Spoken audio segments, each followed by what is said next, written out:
So the question is, why did these men dread cannibals so much more than the extreme likelihood of starvation? Why were they swayed by one story so much more than the other? Looked at from this angle, theirs becomes a story about reading. The novelist Vladimir Nabokov said that the best reader has a combination of two very different temperaments, the artistic and the scientific. A good reader has an artist's passion, a willingness to get caught up in the story. But just as importantly, the reader also needs the coolness of judgment of a scientist, which acts to temper and complicate the reader's intuitive reactions to the story. As we've seen, the men of the Essex had no trouble with the artistic part. They dreamed up a variety of horrifying scenarios.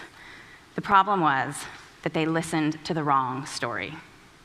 Of all the narratives their fears wrote, they responded only to the most lurid, the most vivid, the one that was easiest for their imaginations to picture: cannibals.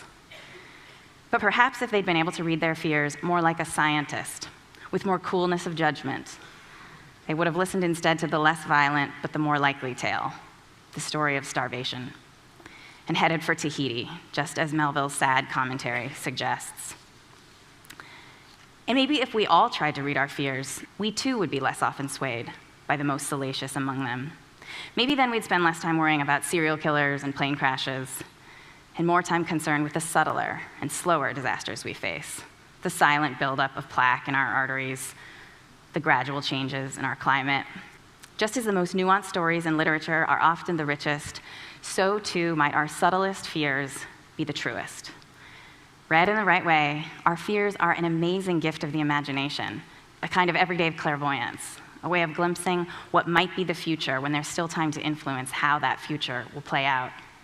Properly read, our fears can offer us something as precious as our favorite works of literature: a little wisdom, a bit of insight, and a version of that most elusive thing, the truth.